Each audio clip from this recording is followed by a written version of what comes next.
ভারতবর্ষের অজানা পুরাণের ইতিহাস ও বিভিন্ন মূল্যবান গ্রন্থাদি সম্পর্কে জানতে এক্ষুনি সাবস্ক্রাইব করুন বাংলার বইঘর ইউটিউব চ্যানেল। চলুন ভিডিও শুরু করা যাক।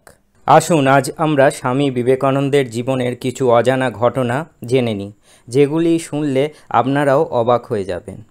একদিন বিলে বন্ধুদের নিয়ে ধ্যান খেলছিলেন। হঠাৎ ওই ঘরে একটি গোখরো সাপ ঢুকে পড়ে। অন্যান্য বন্ধুরা সব পালিয়ে যায় ভয়ে। বয়স্করাও এই দৃশ্য দেখে ভীত হয়ে পড়েন। অল্পক্ষণ পরে সাপটি অন্যত্র চলে যায়। এই ঘটনার কথা বিলেকে পরে শোনানো হলে তখন বিলে কি বলে? তার উত্তরে বিলে বলেছিলেন, আমি তো কিছুই টের পাইনি। অর্থাৎ তিনি ধ্যানের মধ্যে এতটাই মগ্ন হয়েছিলেন যে তিনি সেই গোখরো সাপের অস্তিত্ব বুঝতেই পারেননি। আরেকটি ঘটনার কথা শুনে নিন। নরেন্দ্রনাথ যখন ঘুমোতে যেতেন তখন প্রতিদিন কিছু স্বপ্ন দেখতেন।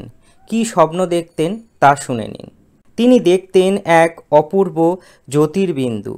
পরে ওই জ্যোতি বড় হয়ে নানা বর্ণ ধারণ করত। তারপর ওই ডিম্বাকার জ্যোতি ফেটে গিয়ে অগণিত তারাবাজির ন্যায় ছড়িয়ে পড়ত। ওই শুভ্র দীপ্তির আলোর সমুদ্রে নরেন্দ্রনাথ নিজেকে হারিয়ে ফেলতেন এবং ধীরে ধীরে ঘুমিয়ে পড়তেন। এইরকম ধরনের তিনি দৃশ্য দেখতেন যখন তিনি ঘুমোতে যেতেন। এই ঘটনার কথা শুনে ঠাকুর রামকৃষ্ণদেব কি বলেছিলেন তা শুনে নিন। ঠাকুর রামকৃষ্ণদেব বলেছিলেন, যারা ধ্যানে সিদ্ধ তারাই এইরূপ জ্যোতি দেখতে পায়। বাড়ির বৈঠকখানায় বিভিন্ন জাতির মক্কেলের জন্য কয়েকটি হুঁকো সাজানো থাকত। সেই হুঁকোগুলি নিয়ে নরেন্দ্রনাথ একদিন কি করেছিলেন তা জেনে নিন। অন্য জাতের জন্য রাখা হুঁকোতে মুখ লাগিয়ে পরীক্ষা করেছিলেন যে জাত না মারলে কি হয়। একবার বন্ধুদের সঙ্গে লুকোচুরি খেলা খেলতে খেলতে হঠাৎ পা পিছলে বিলে পূজা দালানের সিঁড়ি থেকে গড়াতে নিচে পড়ে যায় এবং দ্রুততর আঘাত পান। এই ঘটনা শুনে শ্রী রামকৃষ্ণদেব কি মন্তব্য করেছিলেন?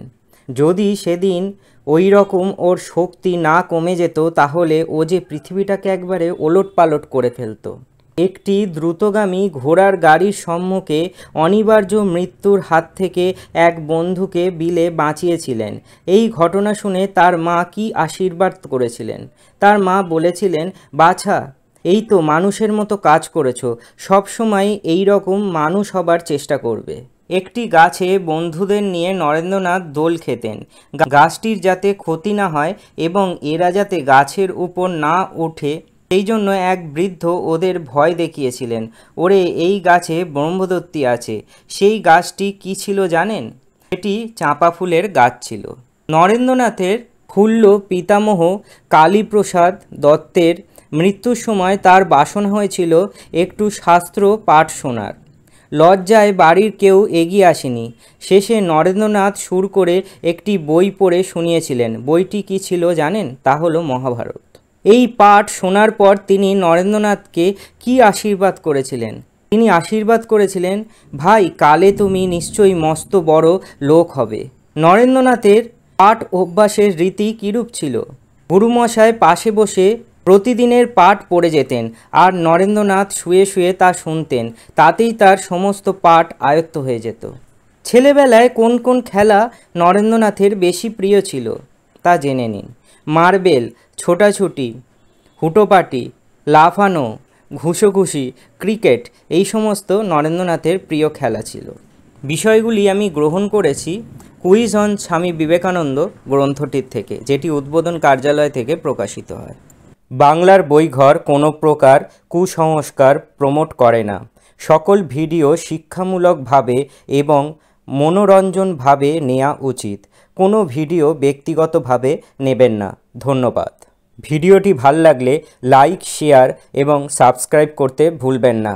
আর আমাদের এরকম লেটেস্ট ভিডিও পেতে বেল নোটিফিকেশানটি অন করে রাখবেন। সবাই ভালো থাকবেন। আবার দেখা হয়ে যাবে।